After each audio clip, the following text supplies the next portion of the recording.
Good morning, everyone. How are you guys doing? Hi. I got organized. I got this awesome table. I got it yesterday. And I can do many things with that table.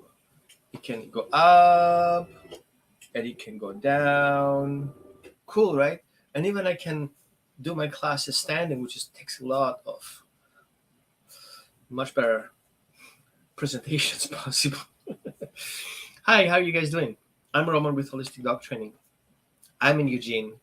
I'm a holistic behavior consultant, and one of my main problems over the years that I noticed was that most of the dog behaviors and most of the issues people had with their clients, with their dogs, is usually rooted to behavior issues that they couldn't address when there was a puppies. Now, the cool thing is that there's a lot of information out there that tells you what to do with your puppy. When your puppy is biting you, do this. If your puppy is pulling out the leash, do that. If the puppy doesn't eat, do this. And all these things that are being out there are mostly reactive. And the main problem also is the way we approach things. There's a big push to do obedience classes. Obedience, obedience, obedience. At the same time, they tell you don't socialize your puppy because your puppy is not vaccinated. And then they tell you once your puppy is ready to go, socialize, socialize, socialize. Everything is so extreme. And we still have problems. Well, I understand the reason why. And that's why I want to share it with you today, because it's very important that we stop that nonsense. First of all, your puppy is immune when he's born from parents that have already immunity to certain diseases and certain parasites and certain things. Parasites, blah. And they're already protected through their mother's milk for a period of time. So they're safe, right? So you can start socializing your puppies. Now, we also have to understand that puppies going through several experiences when they left their home and they were left their parents, like the breeding parents. And that comes with a package of trauma that we don't know of, but it is there. For example, relocation trauma. As simple as that. The other thing that we see very often that people are not aware of, it's grief. Puppies grieve their family. And we don't see that. They're whining, they're crying, and then the classic consultation would be, oh, put your dog in the crate. Don't give in. Don't pet your puppy. Show him who's the boss. And then we wonder why puppies are having separation anxiety and puppies are traumatized, right? And then on top of that, we have no education and no clear information how to feed our puppies. How do you choose puppy food? Many people says, well, read the ingredients or should have puppy food and you buy that puppy food. No, in the potato chips will write puppy food. Will you buy it? No, potato chips. You don't feed potato chips to your dog, right? Because it's starches and so much salt. And then nutrients are not balanced, right? I'm with you here. But have you read the ingredients list of a puppy food? Everybody says he's balanced, right? Balanced and appropriate diet. Now, have you compared different bags and compared with each other and see what that is that they consider breed-specific and puppy-specific diet balanced? You will see so many changes and so many differences. Now, what is the heck is wrong here? You're not wrong. Okay? You're definitely not wrong. You're right to question that. So, in my puppy classes, the first thing we're going to go through is as things come up with your puppy knows already. And before your puppy goes into that stage of what's going to happen, you know already. So you're being proactive, you're educated proactive, your puppy's educated proactive, and then all you have to do is being active rather than reactive. What's the difference? Let's say, for example, reactive. I'm speeding, I see a cop, I slam on my brakes. That's reactive. I'm driving the speed limit, right? That's proactive. I'm driving the speed limit, I see a bad weather, I slow down. That's active. So you see, just the concept that we are, bred into, and we're brainwashed to believe that what we do yeah, right, so many online sessions, the dog's actually always talking. And what we have to do here is we have to literally be conscious. So a puppy is an active sentient being, and it's very important to get that. And that understanding that animals are sentient beings, well, we know that for a very long time, right? And ancient cultures knew that. For some reason, we forgot about in between. In the meantime, we say puppies are black boxes, right? Whatever is in there, whatever you program, that's going to stay there. And then you just push that button or call that word, and that comes back again, like it would be like a memory tape, ape. And we miss the point that puppies are so active and so in the present moment that it's really not about programming. It's about educating, right? So let's say, for example, you walk down the road and there is two directions, one to the left and one to the right. Obedience says keep right, right? Would you go right if you don't know which directions each street goes? What do you need to make that decision? But we expect the puppies to go right no matter what. But the puppy doesn't know what's going to happen right. What if left would be better than right? Who is the one to judge what's better for the puppy as the puppy himself? Because tomorrow you will not be there when your puppy is an adult. How will he learn how to make decisions if he hasn't learned to make these little decisions in this puppy life? And then we are so focused in control, parenting puppy classes. Control. The puppies cannot even be off the leash in a group class. Think of that. What's the social aspect of being in a class on the leash and not being able to socialize, which is the whole point of a socialization class? What it comes down to, that 90% of the training systems out there are basically accusing a dog for being wrong, and the only one who knows how to help you is the trainer. These are wrong concepts. There's nothing more important in your puppy's life than you. You are the conveyor belt of information towards your puppy. You have the power. You should have the power, not the trainer. The trainer is here to help you train your dog in things that he usually knows on his own, right? And a little bit sporty stuff, and a little bit like show things. But that's not life. That's not real life.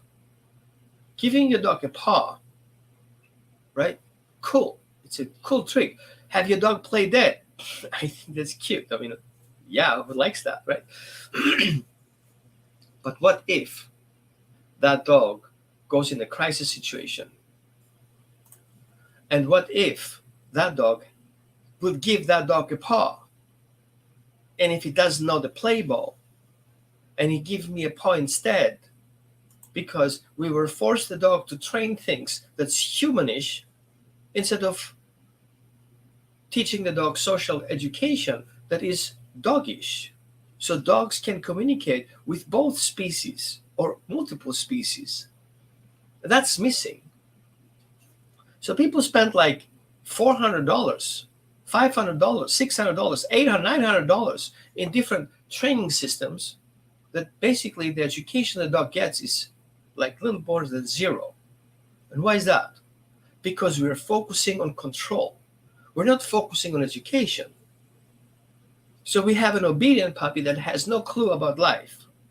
We have an obedient puppy that doesn't know how to handle crisis. We have an obedient puppy that if we're not there, he has no clue. We have a puppy that he cannot function without us because we're so stuck in control. So it's a perpetuation of control. That's wrong. So the reason why puppy parenting, holistic puppy parenting classes are different is because puppy parenting classes are towards the parents, you, right? Not towards the dog, because the dog learns from you. You're the parent. Now, will you behave like a dog? No. But at least you can go very close to it. Did you know that puppies learn morals and ethics the moment they're born? Continuously, constantly, through their period of education, as long as they're up with the parent. And then what? We cut it. Right there, after the puppy removes from his parents, it's cut off. And then nothing. Forever. There's nothing coming in. And so that causes a conflict. Because what would the dog do in crisis? What should the dog do if things don't go the way he wants? Did you tell him? Did you explain to him that? Did somebody else explain to the puppy what to do? What do we do in crisis? We pull the dog away, we yank the dog, we yell at the dog. Usually starts with, no, leave it, drop it. And then we pull the dog away from the situation. The puppy will never, ever learn what to actually do here because there is nobody to show it to him. Did you know that dogs basically learn from observation? They have genetic breed traits in themselves. And we can say, from science perspective, it's about 42% genetic predisposition, and then we have environmental factors. And then my question is, do you know what environmental factors are that affect a dog's behavior? Did you know that food affects behavior? Have you ever heard the term hangry? Did you know that emotions and the way emotions work start in the belly? An example, dog is hungry. Dog kills chicken. Well, the belly made the dog offer a behavior that you consider aggressive. But who told him to do that? And so it's very important in the puppy classes for you to understand the concept of the biological need of the dog. Let me give you an example here. My dear friend Linda Michaels did visualize that hierarchy of dog needs. And if you look very close on the very bottom, you see the first thing that she puts down there is biological needs. Now, what the bark are those biological needs? Proper nutrition. It's the first thing she puts in there. Why do you think is that? Because if a puppy doesn't eat right, he's gonna not be healthy, and therefore not healthy emotions and not healthy body will cause ill behavior and illness to the dog. Fresh water, sufficient exercise, fresh air. Guess what? Dogs who have been bred in breeding facility don't have fresh air. And many people actually get dogs from there. Right? 2.5 million dogs being put in the market from those facilities from parents who don't get fresh air. And that puppy comes to your house. Why? Because nobody told you that. Because you think going to a pet store and getting a dog from an online breeder is the right way to go, not knowing that your dog genetically predispositioned to be ill in emotions, in behavior, and in in the medical conditions. And you don't know yet. And then the situation will hit the wall and you're right in between. Because your puppy will show behaviors that you don't like, And there is no way for you to address it because you are reactive instead proactive. And yes, you can affect genetics. How many times the cells are renewing themselves over a lifetime of a dog? We adjust according to the environmental factors. Our body adjusts according to the environmental factors. What we are today, we were not a couple of years earlier. So knowing how to affect genetics and knowing how to affect the dog's body and knowing how to affect the dog's emotions and knowing how to affect the dog's body, that makes a huge difference. Okay, are we doing genetic modification? No, but we can affect it. The body will do the rest. That's a natural mini evolution in your dogs from the moment he's born to the moment he's going to die. So parents are part of that evolution because parents in that short period of time until they are 1 year old or 2 years old when they're being bred, all this genetic information is being transmitted to the puppy. And so if the puppy can change his genetics and the parents can everybody can do that. But we need to understand how that works. Now, the other thing that we see here in this wonderful tablet is the emotional needs. For example, security and love and trust. And what did people tell you? Don't humanize your dog and don't baby your dog. What exactly are they meaning with that? You should not be emotional to your dog. Don't give him the love and care that he needs. Needs, not wants. These are needs. And what about trust and consistency? And what about leadership? And so there's big confusion about leadership. And we change that in my puppy class. We understand there are parenting styles that we can work through. And it's not only one. Dominance. It's not. Leadership is a complex word and it's full of responsibilities. It's not full of rights. A good leadership leads by example. What is your example in regards to aggression? Usually what systems perpetuating out there is you deal aggression with aggression and they put the little puppy who shows any signs of emotions, a shock collar and a prong collar on. Great. That totally makes a dog feel safe, right? And totally makes a dog feel loved and trusted. And we are consistently do things wrong. Great. And so right off the bat, the basic needs are not met if we don't know what we're feeding our dogs. And then the problem goes up the pyramid. The emotional needs are not met. And then the social needs are not met from early puppyhood because your veterinarian told you should not get your dog out. You're going to kill your dog. What a nonsense is that? If that would be the case, we would not have dogs the last 50,000 years because you know that back then they didn't vaccinate the dogs and the dogs were all over the place and they didn't die. How did that happen? But guess what? Bringing your dog to the vet, to the source of all the problems. Sorry, let me rephrase that. Bringing your dog to the vet where all these illnesses are in there, hovering.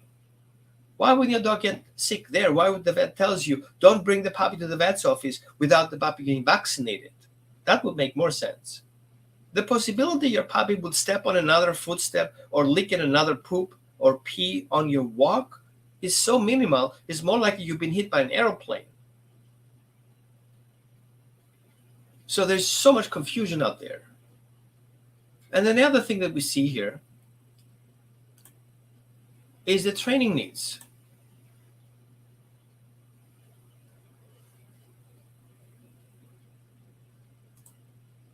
And one thing I always want to make clear, training needs, it's not just obedience. It's very complex.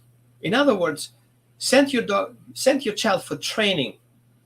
How does it feel to you saying that sentence? I sent my child for training. What kind of training? Oh, we sent him to a boot camp. Really? And what was there showed? How to wear boots? How to kick boots? Or how to be kicked by boots? So what exactly is going on there? Oh, My dog is military trained. Um, do we have a word that I'm not aware of? You see what I'm talking here? So these are not puppy education programs. These are torture programs. And these are abusive programs. And the concept is do as I say or punishment. So would you send your child for training in that kind of system? Of course not. Why? Because you know better. Now, why would you do this to the dog? Because somebody told you it's okay? No, it's not okay. There's no need for that. The best place for your puppy to learn is his family. It always has been since the last 100,000 years. I don't know what suddenly changed. So if your dog doesn't learn morals and ethics and family code of conduct in his family, who's going to told him that? And so, but if you don't know those things, then you will not be able to teach them. So you have to outsource to unknown sources because training is not regulated. So every Roman and other Roman, I'm not saying other names so people don't get offended, can say whatever, and you have to trust it. Just because I have an awesome card and have a YouTube channel and have 5,000, 50,000, 100,000, a million followers, that doesn't make it right. It's the information that is perceived is right or wrong. And just because it sounds good and people smile about it, doesn't make it right. I saw people out there who teaches puppy how to be corrected with a shock collar because they're large puppies, because that's the way to communicate to your dog. Now, I'm asking that question here just to kind of brainstorm a little bit. What happened the last 50,000 years? How did we communicate with dogs? How was that possible? You see, they're coming up with lies, and then that's because everybody talks about it doesn't make it right. These are false news. So, do not harm is the way to go. It always was. Even in ancient Greek text, it says very clear, treat your horse and your dog like you would treat your friend. Were they stupid? We support our democracy and we support the way we live based on those experiences of those people 3,000 years in the past. And yet they told us very clear how to treat animals. And how do we do it now? Wrong. And that's why we have to change it. And that's why my puppy classes are parenting classes and not puppy training classes. They're puppy parenting classes because that's what it's supposed to be. Always has to be like that. If you don't know how to parent your child, who do you expect to do that? Another parent that you hired parents to parent your children? No, you know how to do that. More or less, better, less good, a little bit more, a little bit less. But the point is that if you knew how to address mistakes, how to prevent trauma, how to educate your puppy with morals and ethics, how to know what kind of quality food you can afford to go to that level, not to the cheapest one, but to the best one you can afford, and how to navigate yourself through complicated situations so your puppy knows what to do.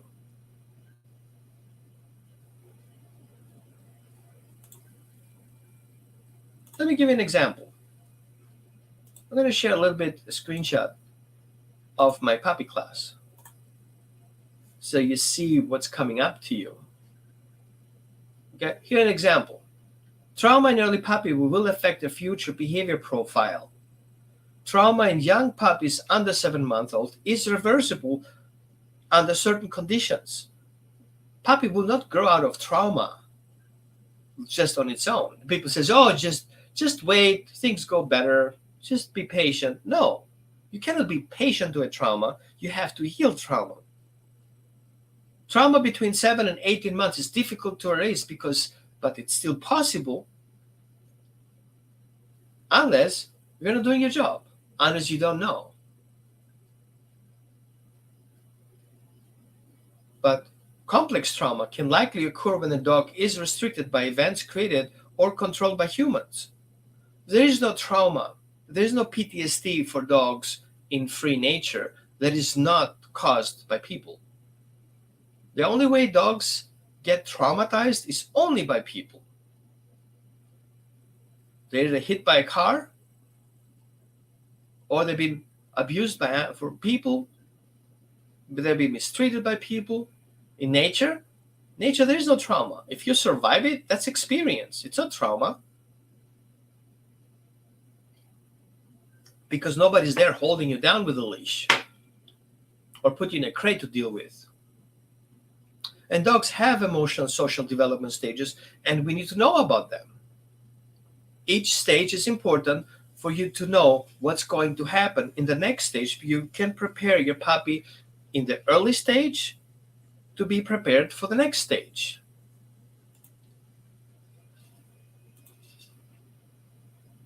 And then finally, if you go back here to a hierarchy of needs, on the very top, you're going to see choice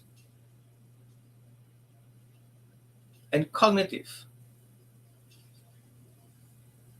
So for the dog to make these decisions and to have this cognitive development, you need to start at the very base.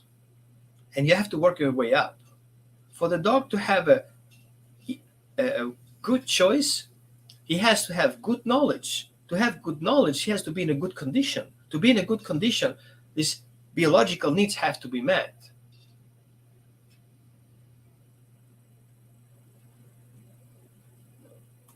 What do you guys think?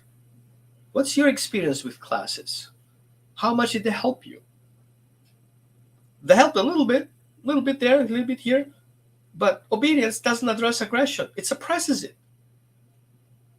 Asking the dog to sit at the same time while your dog is struggling gives you the sense of control, but the puppy's sense of unsafety. Make sense?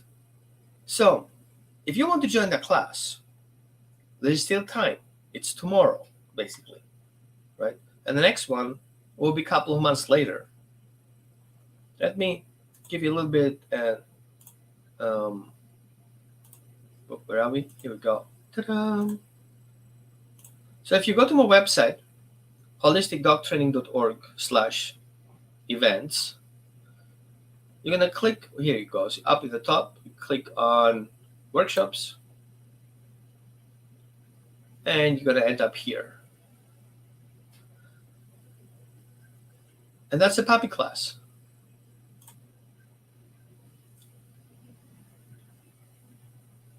$37. What would you learn? The Golden Trinity in Raising the Puppy. When is the right time to train your puppy? Important puppy development stages. How to avoid common mistakes in puppy parenting. How to build secure attachment. How do puppies learn perspective on their environment? See what we were talking before that? Bite inhibition, how to prevent biting. How to prevent aggressive behaviors. And who should join? Whoever wants, has, will have, or had a puppy. And I have statistics that many puppies being surrendered very early in the puppyhood for behavior-related issues, 28%, aggression to people, 10%, aggression towards animals, 8%. And from all those 3,000, this is a study, right? From 3,600 dogs relinquished, 190 dogs were under 5 months old. What's the problem with a 5-month-old dog that you cannot handle? Oh, he's aggressive. Because he bit you? How many times do you feed your dog to start with? Oh, I'll feed him twice. Well, no wonder your dog is biting everyone, because he's frustrated. And 1,000 dogs were surrendered 5 months to 3 years old, like all young dogs, considering the dogs can become 15 years old. And most of the dogs being surrendered over 8 years old are because the puppy stage were wrong. And so the dog is old and is grumpy and is referred to these old belief systems that he had in his mind. Well, this class will actually address it. You can even check in down here and see, what was that? Oh, that's wrong. I have to fix that. Sorry. Good point. I'll fix it. And that's the things we need to work on. So you fetch your ticket here just in time to get in the class tomorrow. And I promise you, you will not be disappointed. And of course, you're welcome to share it, because don't hoard knowledge. You should share knowledge. And we're going to talk about other things that people actually don't know. So I prepared a little video for you guys while I'm getting another sip of my coffee.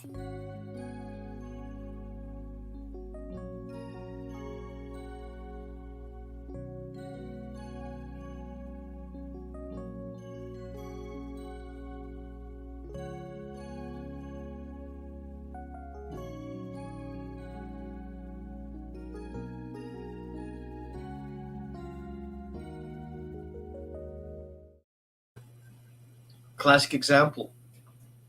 Pyrenees dogs are stubborn. Really?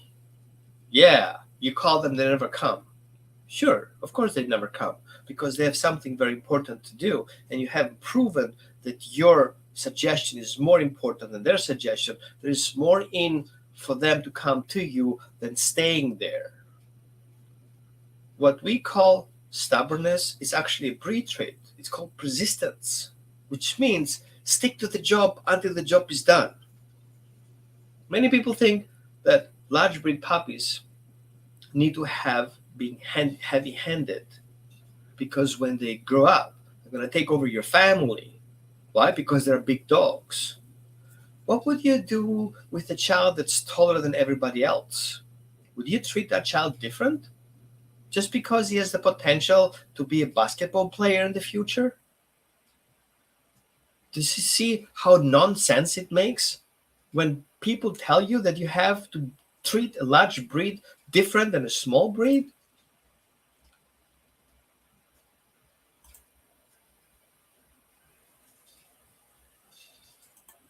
And even if you cannot make it in the class, by the way, you can still get the recording, but you have to sign up. Otherwise, I don't know that you want to watch the replay.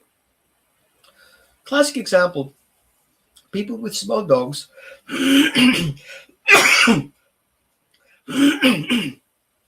people with small dogs think that it's okay. Pick them up. They're cute. They can pick them up. It's pretty baby. Oh, he's so cute.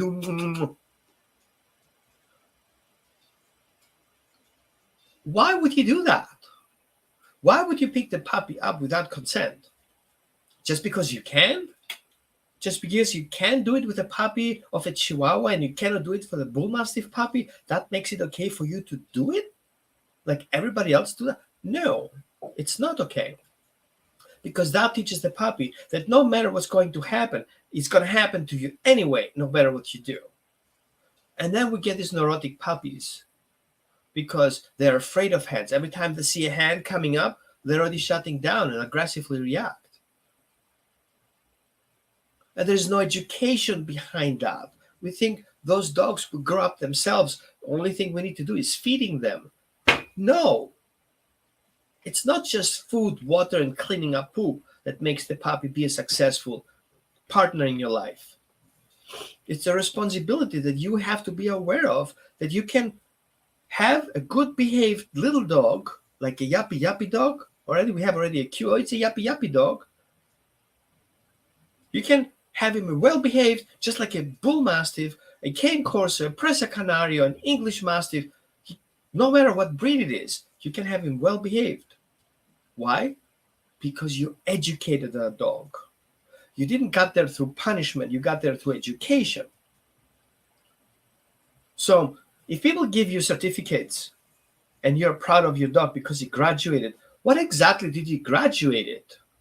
Obedience. Great. What about morals and ethics? Did he graduate there?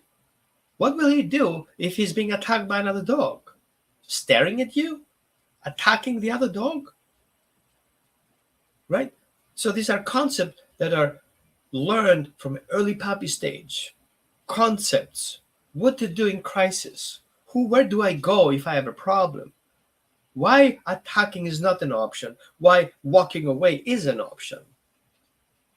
Why not checking in with you if your dog has a problem instead of going nuts? and get stuck in a situation because he doesn't know how to get out. So that you don't teach your dog on the go. That you have to be proactive.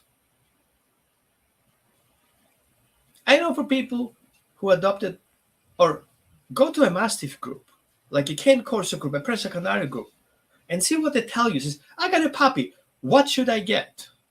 Get a prong collar, get a shock collar, get a crate. Really? Why is that? Oh, well, dogs are den animals, so you need a den. Put a crate, right? If a dog does something, put him in a crate. If he has a problem, put him in a crate. He barks, put him in a crate. He's biting you, put him in a crate. Dump him in a crate. It's fine. It works. And then, of course, you need a prong collar. Of course, because your dog is a big dog. And how else will you control this beast? Why would you get a beast in the first place if you're so afraid of it you cannot control? Why do horses not have prong collars? Why does your car not have a prong collar? How would you control your car? Ever thought of that? Yeah, you have a steering wheel. Ah, do you? Uh-huh. So how do you control your children? You know, they're going to be older and stronger than you at some point, while you become weaker and shorter. See me, right? I gained some weight, but I got shorter. Because we communicate. We teach children to communicate, and through proper parenting skills. Some more, some less. I wasn't so lucky. Maybe you were more lucky than I was. But if you don't have those communication skills, if your dog doesn't know how to communicate with you, there's no way around that. You're going to end up using those tools because it makes you feel in control, but not your dog. So the puppy classes, what I support, are everything that gives you the parenting power to educate your dog and make that a superpower. Your puppy should have superpowers. And I know it sounds strange having a puppy with superpowers. Having a puppy to make his own decisions. It's a big thing, considering the dog can kill something like that. Why? Because he can, and you cannot stop it, no matter what you do. It's the puppy's choice to bite, nip, or avoid you. It's not yours. You just try to avoid it, right? With all these tools that give you in place. And I see many people that says, oh, I was fast enough to move my hand away and it didn't bite me. Trust me. Dogs are the fastest species when it comes down to biting. Why else would we join with them? Dogs can see a fly flying by and snap him in the air. Can you do that? How many times have you missed a fly? And how many times did your dog get it? So don't tell me you avoided the bite because you were faster. That's not true.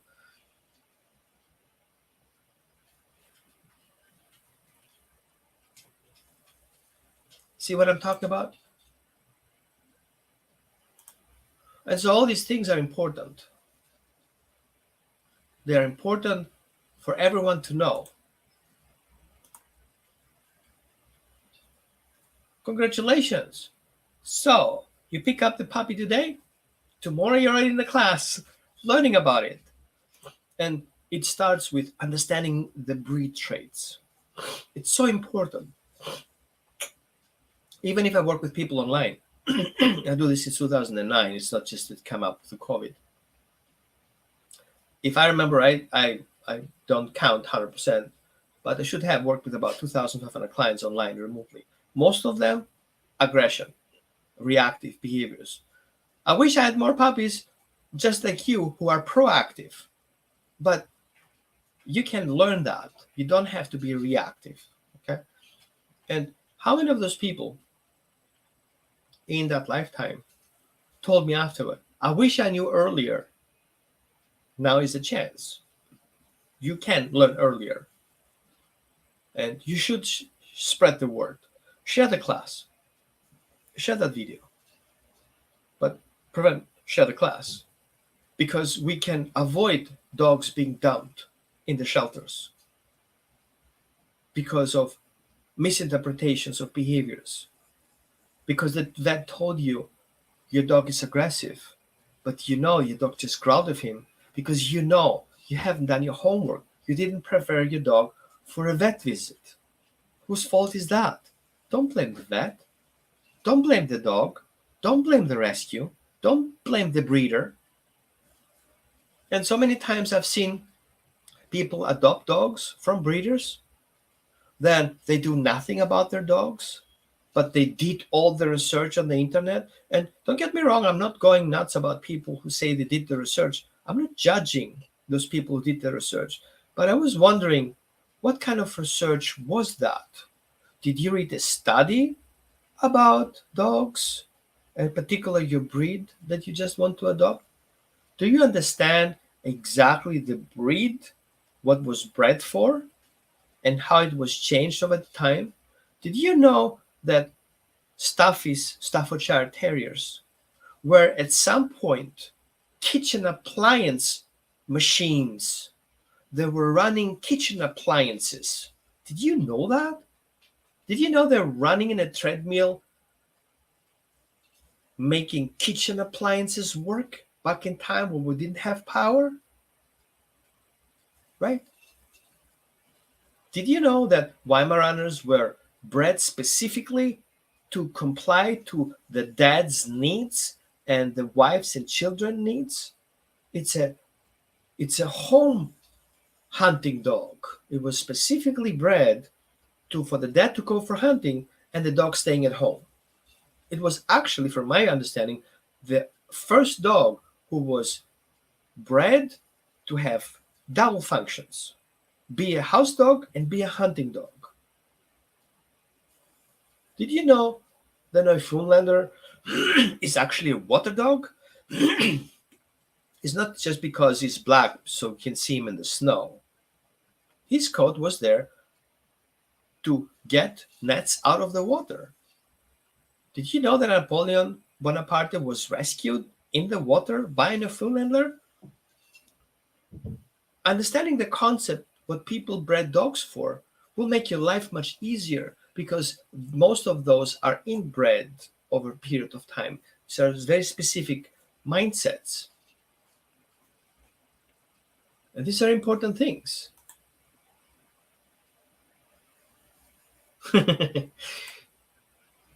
Now, other options that people don't remember is that cane corsos. Look at the word. Cane corso, whatever you guys want to talk about it. Corso means distance, the dog for distance.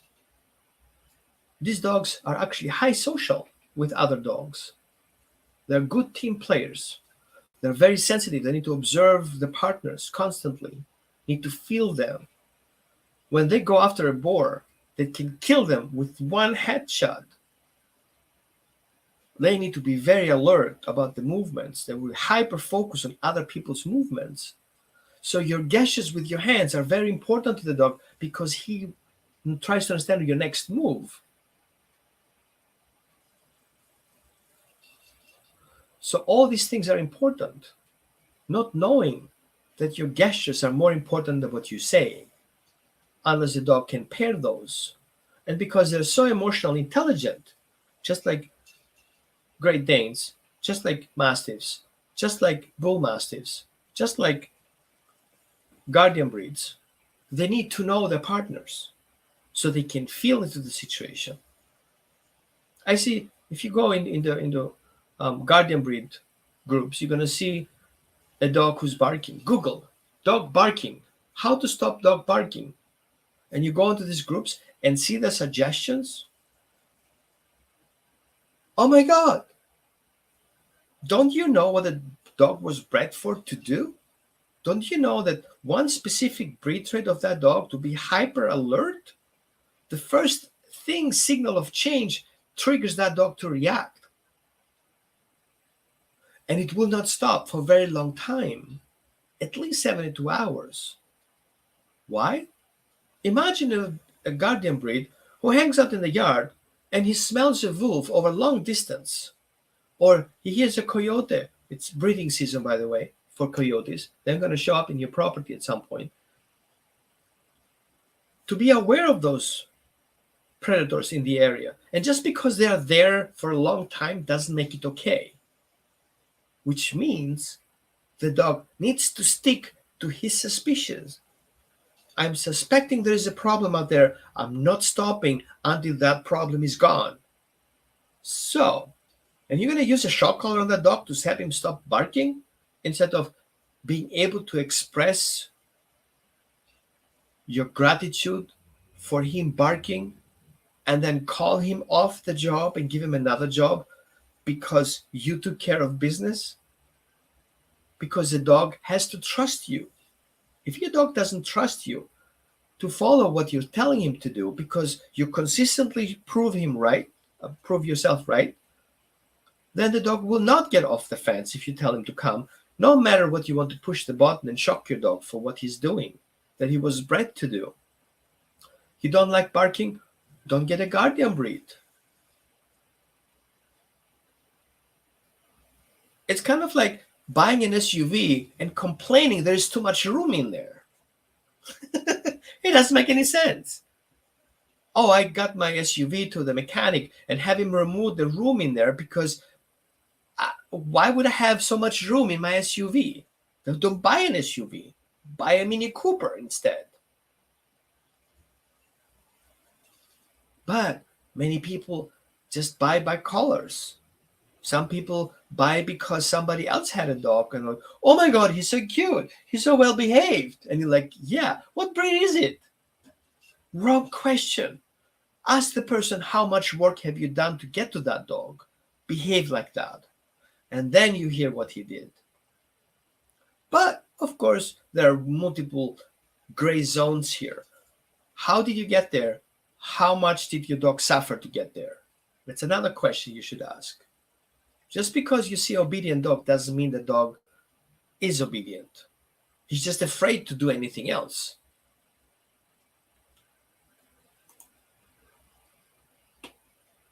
Trust and attachment. The magic word is attachment. That the dog has an attachment with his parents. It gives the parents so much power. The power of education. And I know it sounds a strange word, but in reality, only 30% of people have secure attachment with their parents. Let that sit in for you. 30% only. And guess what? Study proven that also only 30% of dogs have secure attachment with their caregivers. Why is that? Because people do what they learn to do from their parents. So if they didn't have secure attachment from the parents, they don't know how to apply that to the dogs. Ta-da! And if they know how to build secure attachment with their parents, also the children know how to build secure attachments. And also their dogs know to build attachment. So even if you never had an experience of a secure attachment, that puppy class will eventually help you too, understanding how to build secure attachment. And that's the magic. And I know people get always weird and says, oh, how can you help me if you're not there seeing what my dog does? I don't care what your dog does right now. What I care is what the dog is thinking before he does what he does now. Well, that's the key. Which means if I can affect how your dog thinks, and if I convey you that information to change your dog's thoughts, then you can control your dog's behavior just by addressing the dog's thoughts. Give an example. How many of you are afraid of sharks? If I say the word shark, what emotions come up? See, I use the word shark and I could trigger your emotions. What actually did I tell you? And what was the process? If I tell you shark, you think shark. And when you think shark, then you think of the consequences of having a shark and being beat by a shark or being with a shark. And that raises emotions. Right? So, and that emotion makes you already get tense. Your body sucks up. And you're like, shark. What are you talking about? I get anxiety if I see a shark. I get run out of the water if somebody yells the word shark. Now, what if I tell you another word? Ready? Shark vacuum cleaner. Funny, right? You know how many people laugh about that? It feels like kind of a joke. Oh, Tracy, you can't read my example right now. How many people laugh hearing the word shark vacuum cleaner? Why is laughing an emotion coming up with shark vacuum cleaner? What's so funny with it? No, it's an emotional relief because the shark really caused a lot of anxiety. And the vacuum cleaner let it out. So if I say again the word shark, your mind likely will go towards the vacuum cleaner thought because the shark fish thought is threatening.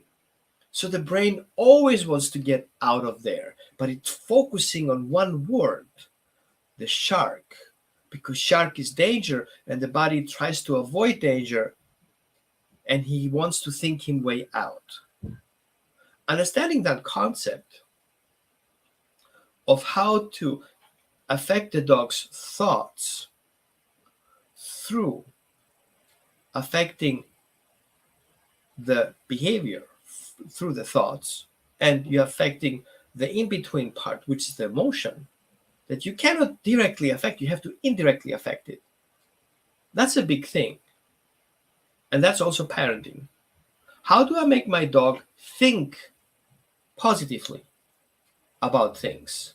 So when people says, I'm training my dog positive, I'm teaching my dog to think positive about the outcome of an event he previously was scared.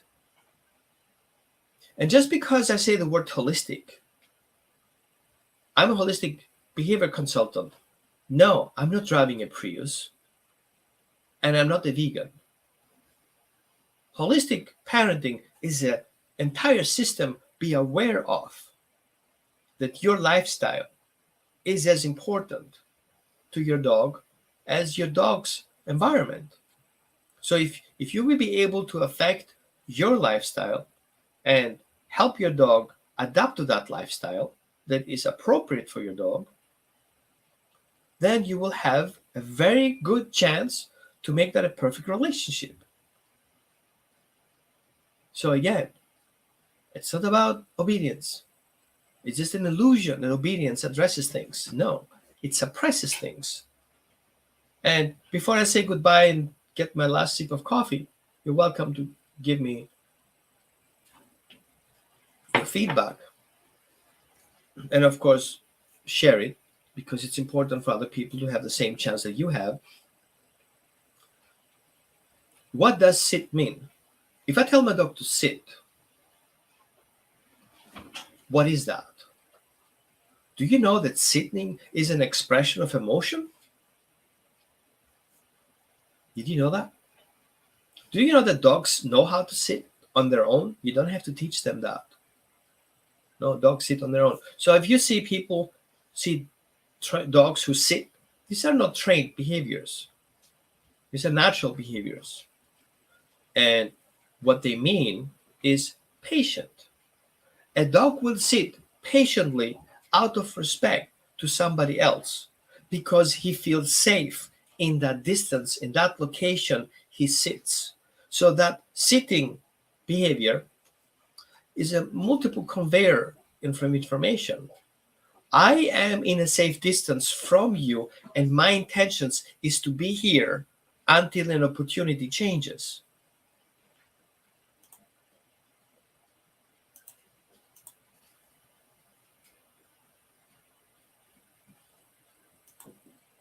And if I am in crisis with my dog and my dog is scared, and I ask him to sit, it sends the dog into an emotional roller coaster because I'm forcing the dog to a behavior that is emotionally not ready yet. And that causes behavior issues. Then the dog will not comply to you if it doesn't feel safe. And what do people tell you to do? Choke your dog to position. At the same time, choke your dog and push him back down so he follows you because he needs to do what you tell him to do. Really? Is that how we do it? So I invite you to eat something you don't like, and I push you down on the seat, and you eat what I'm telling you to eat, and grab your spoon and say, it was good. Well, that's obedient. Was it good? No, because I forced you to do that. So just so simple things of how do we deliver the dog treats is also important. How do we deliver the treat? I know people, if that would be the dog, right? And you deliver the treat here. No, you deliver the treat here, not there. Why? Because the dog has to go backwards to get the treat. While you're trying to give the dog positive emotion, the dog has to retreat your hand to feel safe and then take the treat. Your conveying of information is confusing. Why? Because from above is the threat, from below is safety. That's why. Simple as that. Your speed of delivery of the treat and how you deliver it and your body posture do affect the dog's emotion in comparison to what you're doing. So if you want to have the dog positive experience, let him take the treat out of your hand. He has that choice. Don't force your dog into the treat. You deliver the treat and let the dog pick it up. In the future, you go to the vet and the vet wants to touch your dog. His body goes into reflex. And not knowing how the sympathetic system and the parasympathetic system works, you will not be able to help your dog. These are parenting skills. And if you don't know them, you're going to ruin your dog while trying to help him. And you're a good person. You love your dog. But the information is conveyed wrong to your dog, so your dog doesn't know that. Oh, my parents don't like me. Every time I'm worried about, they correct me. I should post not to tell them how I feel. I should suck it up. And then if I cannot hold it, and then I'm going to bite about it. I growled. I told them I don't feel comfortable with the child running around in the house. And I get yelled at. So now I'm going to take care of the child myself. And they don't need to worry about it. That's why. So, enough said. I wish more people join the class. Not because it's my class. It's because of the volume of information is there. And I have this class for many years. And I know people who still send me pictures, turn the dog around from being reactive and aggressive, understanding the dog's needs. 2 years later, after they beat the child, a picture of the dog and the child. Did I do it? No.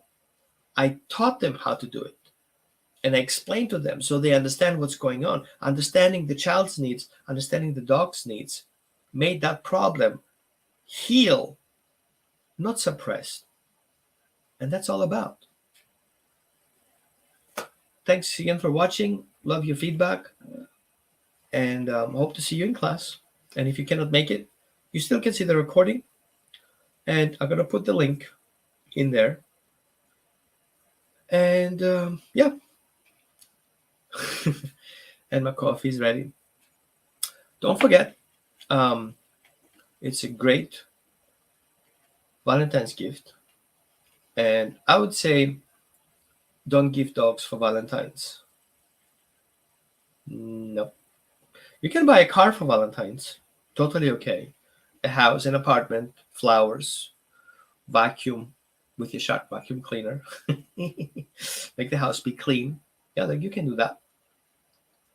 But don't get a dog. Thank you. I appreciate it.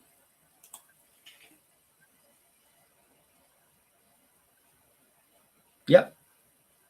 Who's that? That's a great feedback. Jackson. I know a couple of dogs, Jackson. I know a Jackson from Austin. And I know so many Jacksons, I don't remember from where. Yeah, thank you so much for your feedback. Yeah, the foundation makes a big difference. And Here's my sad story. My parents didn't taught me how to raise dogs. I had no clue. And I did exactly what my parents did. And resulting to my first dog dying in a car accident. Somebody opened the gate of our house and he walked out, and I was alone with three dogs. So somebody opened the gate on purpose, and my dog ran out, and I did not have a recall because my dad didn't train the dog to recall. And so I didn't know. And so I was, how old was I? Was 74.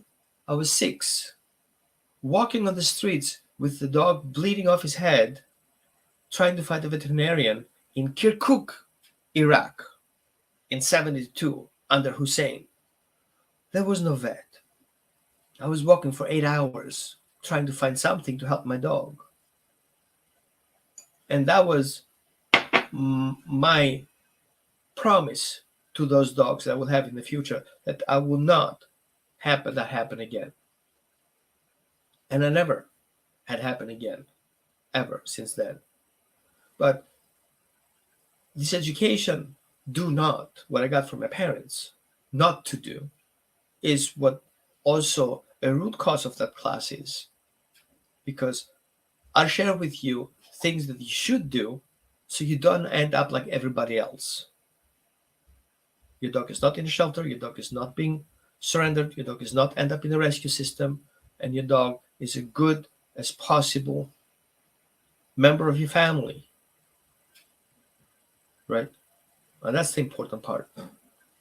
And understanding how trauma works and how the system can be changed and protected, and how you protect your dog from that as from early puppyhood. So thanks again. Okay, I'm done. Goodbye.